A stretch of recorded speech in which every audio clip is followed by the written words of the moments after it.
안녕하세요. 관동별곡 네 번째 시간입니다. 자, 우리가 지금까지 1행부터 57행까지 봤는데요. 자, 앞에서 배운 내용 잠깐 정리하고 넘어갈게요. 자, 앞부분, 서사 부분은요, 관찰사로 부임하게 됩니다. 자, 관동지방, 자, 강원도죠. 강원도의 관찰사, 지금으로 따지면 도지사, 관찰사로 부임하고, 자기가 맡은 지역 돌아보죠. 춘천도 가보고, 철원도 가보고, 회양도 가보면서, 자, 관내 순력합니다. 자, 그러면서 이제 3월 달에, 이제 관내가 무사하고 영중이 무사하고 시절이 3월일째. 자, 그래서 금강산 여정이 시작됩니다. 자, 금강산으로 들어가는데 그 첫 번째 여정이 만폭동이죠. 그래서 만폭동 폭포를 바라보죠. 은 같은 무지개, 옷 같은 용의 꼬리 하면서 만폭동의 아름다운 그 폭포에 대한 감상이 나옵니다. 자, 그 다음에 이제 금강대 선악을 보면서 도선적 풍류 느끼고요. 진월대에서 망고대 혈망봉 바라보면서 어떤 충신으로서의 어떤 자세 생각해보죠. 그리고 계심대에서는 공자의 높은 정신적 경지 흠모하고요. 활용소에서 선정에 대한 어떤 포부를 다지는 그런 부분이 나왔었습니다. 자, 오늘은요 58행부터 시작할게요. 마하연은 이제 만폭동 상류 지역에 있는 골짜기라고 생각하시면 되고요. 묘길상은 이거는 높은 그 석벽, 돌벽에 이제 부처님의 모습을 이제 조각해 놓은 상이에요. 예, 그래서 한 15m 되는 불상이 벽에 이렇게 조각되어 있습니다. 그 묘길상이에요, 그게. 안문제는 뭐 제로 끝났으니까 고개죠. 그러니까 여기를 이제 지나쳐 왔다는 거죠. 마하연, 묘길상, 안문제 넘어가서 외나무 썩은 다리 불정대. 자, 요게 이제 여정이 되겠네요. 불정대에 오르니, 자, 불정대에서 뭔가를 이제 바라봅니다. 그게 뭘까요? 천심절벽. 자, 지금부터 나오죠. 천심절벽, 천심이나 되는 절벽, 높은 절벽을 공중에 세워두고, 은하수 한 구비를 촌촌, 마디마디 잘라내요. 실처럼 풀어서 배처럼 걸어 놓으니, 지금 뭔가에 대해서 얘기하고 있는데요. 직접적으로 얘기하는 게 아니라 좀 비유를 사용해서, 자, 은하수, 실, 배, 이런 비유적인 어떤 보조관념을 사용해가지고 표현하고 있는 거죠. 자, 바로 뭘 얘기하는 거냐면 불정대에서 바라본 12폭포에 대해서 얘기하고 있는 거죠. 그러니까 이 은하수, 실, 배는 다 폭포의 보조관념이 됩니다. 자, 이 실은 이제 폭포의 어떤 근경을 표현한 거고요. 이 배는 폭포의 원경, 멀리서 바라본 그 모습을 배에다 비유한 거죠. 은하수 한 구비를 마디마디 잘라내요. 실처럼 풀어서 배처럼 걸어 놓으니, 도경은 이제 풍경화 같은 거를 이제 그려놓은 이제 그림책이라고 보면 됩니다. 예, 도경에서 봤을 때는 12굽이었는데, 자, 그러니까 아마도 12폭포라는 이름이 붙었겠죠. 12굽이었는데, 실제로 보게 되니까, 12개가 넘는 것 같다. 더 여럿인 것 같다. 라고 느끼는 거죠. 이덕션. 자, 갑자기 이덕션이 나오는데, 자, 이거는 이적선이에요. 적자가 이제 유배, 귀양, 선자는 신선. 그러니까 귀양은 신선. 누구를 얘기하는 거냐면 이태백을 얘기합니다. 이백이라고도 하고요. 이태백이라고도 하는데, 자, 중국 사람들이 봤을 때 이태백은 거의 천상계 사람이야. 지상계 사람이 아니야. 나오는 말보다 다 시야. 아름다운 시. 그래서 시선으로 불리기도 합니다. 이태백이 이제 이셔. 자, 이태백은 죽었잖아요. 당나라 때 시이니까 지금은 없죠. 그 죽은 이태백이 다시 내 곁에 있어서 다시 의논하게 되면, 여산은 중국의 아름다운 산입니다.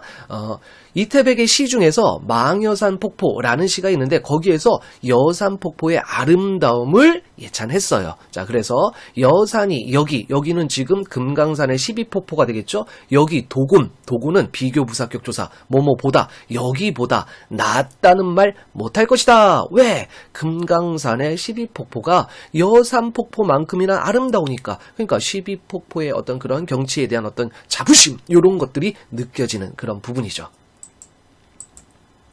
자, 그래서 58행부터 65행까지는 불정대에서 12폭포의 장관에 감탄하는 그런 장면이었죠.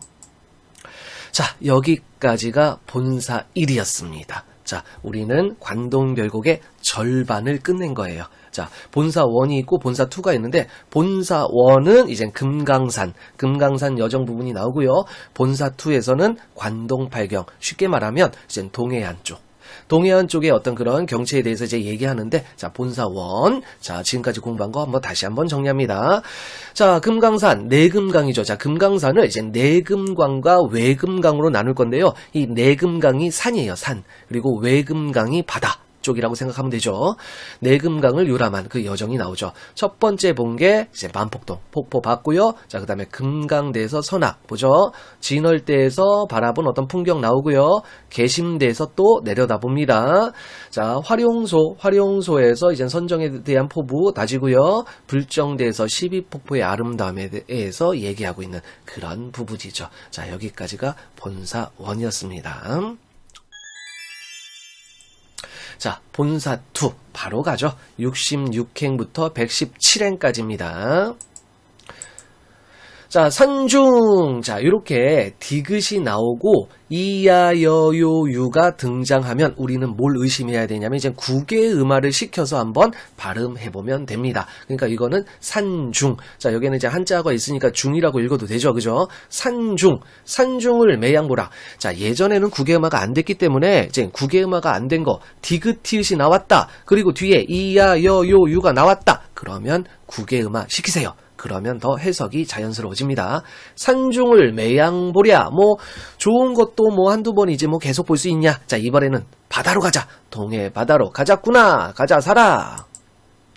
나면은 그 옛날 양반들이 타던 가마인데 뚜껑이 없어요. 뚜껑 없는 가마를 타고, 다시 말해서 오픈카 타고, 완보는 천천한 걸음으로. 자, 지금 얘는 어떤 목적지를 향해서 빠르게 가고 있는 게 아니라 경치를 구경하는 거기 때문에 천천히 가야 되겠죠. 그러니까 오픈카 타고 천천히 걸어서 완보하여 산영루. 자, 여기 또 여정이 나왔네요. 산영루. 누로 끝났으니까 무슨 누각이겠죠.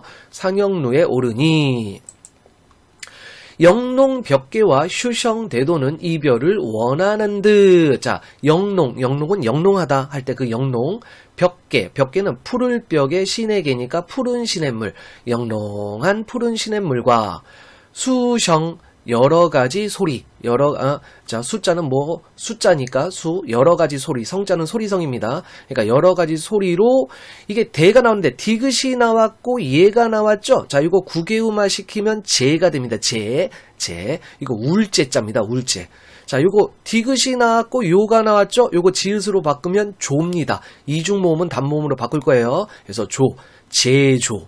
수성제조. 다시 말해서 여러 가지 소리로 우짖는 새는 영롱한 푸른 시냇물과 여러 가지 소리로 우짖는 새는 이별을 요때 원은 원망하다 원이에요. 원망하는 듯하다. 자, 이 장면은 지금 산을 떠나서 바다로 향하잖아요. 자, 그래서 산을 떠나는 그 아쉬움을, 자연물이잖아요.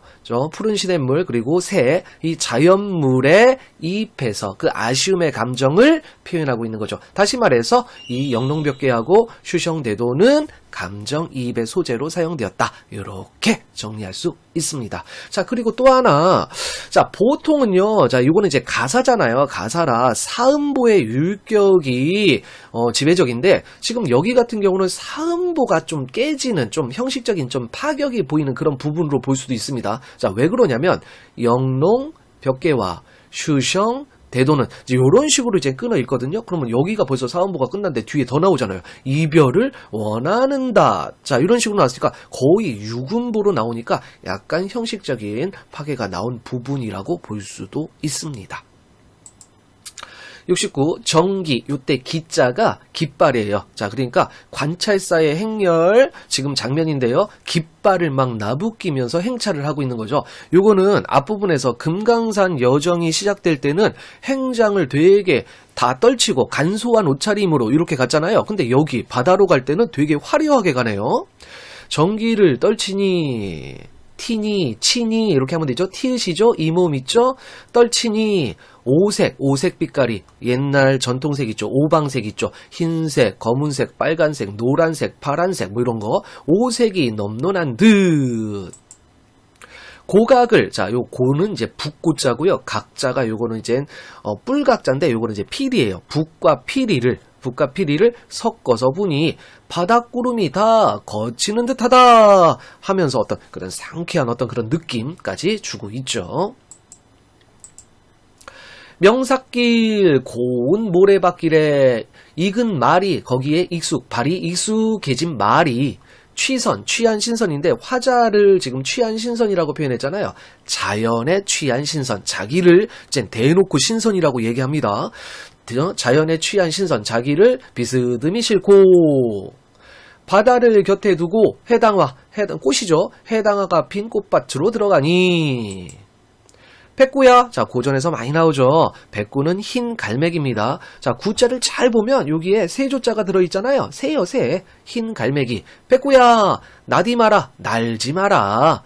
네 버딘 줄, 너의 친구인 줄. 어찌 아느냐. 야, 도망가지 마. 너 해칠 마음 없어. 나는 너와 같은 그냥 자연 속의 하나일 뿐이야. 자, 똑같아. 그러면서 여기서 좀 자연 친화적이고 무라일체의 어떤 그런 느낌까지 주는 그런 시행이라고 보면 되죠.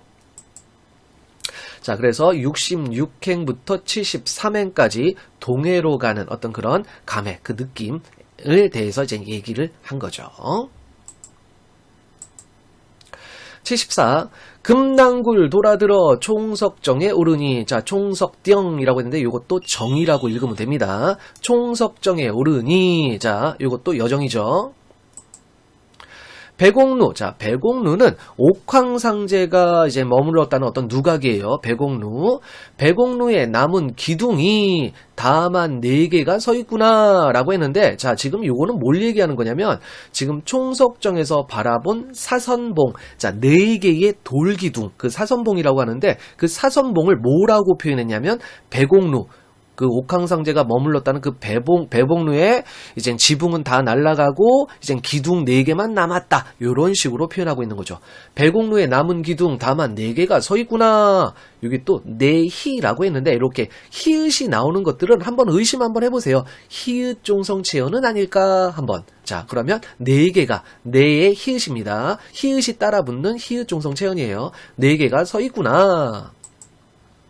공수는 중국의 장인, 무엇인지 잘 만드는 그런 장인. 그 공수의 솜씨인가?